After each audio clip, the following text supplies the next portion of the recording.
ठंडी सुबह थी। गांव की गलियों में हल्की धुंध फैली हुई थी। हर घर पर तिरंगा लहरा रहा था। आज गणतंत्र दिवस था। अमन सड़क पर खड़ा होकर झंडे को देख रहा था। उसके मन में गर्व और उत्साह दोनों थे। अमन अपने छोटे से घर में खिड़की के पास बैठा था। उसके हाथ में संविधान की किताब थी। सूरज की किरणें किताब पर पड़ रही थीं। वो ध्यान से पन्ने पलट रहा था। आंगन में दादाजी चारपाई पर बैठे थे। अमन उनके पास जाकर बैठ गया। दादाजी ने आज़ादी के समय की बातें शुरू की। उन्होंने बताया कि कैसे लोगों ने संविधान के लिए सपने देखे थे। दादाजी की बातों से अमन के मन में पुराने समय की तस्वीरें बनने लगीं। उसे लगा जैसे चारों ओर भीड़ है, झंडी लहरा रहे हैं। संविधान लागू होने का वो ऐतिहासिक दिन उसकी कल्पना में जीवंत हो उठा। रात हो चुकी थी। कमरे में दिए की रोशनी जल रही थी। अमन मेज पर बैठकर पढ़ाई कर रहा था। वो समझने लगा था कि संविधान सिर्फ कानून नहीं बल्कि जिम्मेदारी भी है।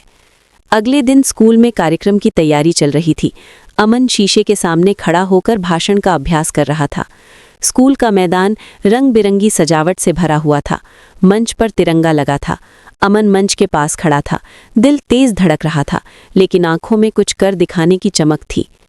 अमन मंच पर पहुंचा और बोलना शुरू किया। उसने संविधान, समानता और जिम्मेदारी की बात की। उसके शब्द सीधे दिल तक पहुंच रहे थे। सभी ध्यान से सुन रहे थे। भाषण खत्म होते ही तालियां गूंज उठीं। शिक्षक, बच्चे और अभिभावक सभी खुश थे। अमन के चेहरे पर हल्की मुस्कान थी। उसका आत्मविश्वास कई गुना बढ़ गया। स्कूल के बाहर दो बच्चे आपस में झगड़ रहे थे। अमन वहां पहुंचा। उसने उन्हें समझाया कि सब बराबर हैं। दोनों बच्चों ने झगड़ा बंद कर दिया। अमन को लगा कि बदलाव यहीं से शुरू होता है। कुछ दिनों बाद अमन ने बच्चों को इकट्ठा किया। उसके हाथ में संविधान की किताब थी। वो सरल भाषा में अधिकारों और कर्तव्यों के बारे में बता रहा था। गांव में सफाई अभियान शुरू हुआ। अमन और उसके दोस्त झाड़ू लेकर सड़क साफ कर रहे थे। सबके हाथों में तिरंगे की पट्टी थी। लोगों को देखकर प्रेरणा मिल रही थी। अमन ने गांव में लड़कियों की पढ़ाई पर बात की। उसने माता पिता को समझाया कि शिक्षा सबका अधिकार है। उसकी बातों में आत्मविश्वास था। कई लोग पहली बार इस विषय पर गंभीर हुए। शाम को अमन अपने पिता के साथ बैठा था। पिता के चेहरे पर गर्व साफ दिखाई दे रहा था। उन्होंने अमन के सिर पर हाथ रखा।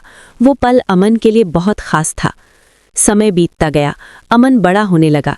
किताबें, मेहनत और सपने उसके जीवन का हिस्सा बन गए। हर दिन वो खुद को बेहतर बना रहा था। कॉलेज के दिनों में अमन गंभीर और समझदार हो गया था। वो कानून और संविधान की पढ़ाई कर रहा था। उसकी आंखों में लक्ष्य साफ दिखाई देता था। सालों की मेहनत के बाद अमन एक अधिकारी बना। उसकी वर्दी में आत्मसम्मान झलक रहा था। उसके चेहरे पर वही सादगी थी। वो खुद को सत्ता नहीं, सेवा का माध्यम मानता था। गणतंत्र दिवस के दिन अमन परेड में खड़ा था। उसने तिरंगे को सलामी दी। उसके मन में बचपन की सारी यादें घूम गईं। आज वो संविधान की रक्षा करने वाला बन चुका था। राष्ट्रगान के समय अमन की आंखें नम हो गईं। तिरंगे की झलक उसकी आंखों में दिख रही थी।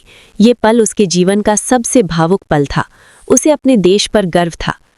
अमन को दादाजी की बातें याद आईं। उनका सपना आज साकार हो रहा था। वो मन ही मन उन्हें धन्यवाद देने लगा। ये सफ़र आसान नहीं था, लेकिन सार्थक था। गांव अब पूरी तरह बदल चुका था। साफ सड़कें, पढ़ते बच्चे और खुश चेहरे। अमन दूर से ये सब देख रहा था। उसे संतोष मिला कि छोटे कदम भी बड़ा बदलाव ला सकते हैं। अमन बच्चों को संविधान पढ़ाते हुए मुस्कुरा रहा था। बच्चे सवाल पूछ रहे थे। माहौल उम्मीद से भरा हुआ था। भविष्य सुरक्षित लग रहा था। सूरज ढल रहा था। अमन पहाड़ी पर खड़ा होकर तिरंगे को देख रहा था। हवा में देशभक्ति की भावना थी। ये दृश्य उसके जीवन का प्रतीक बन गया। गांव में फिर से गणतंत्र दिवस मनाया जा रहा था। हर चेहरे पर खुशी थी। अमन बीच में खड़ा था। सब एक साथ तिरंगे को नमन कर रहे थे।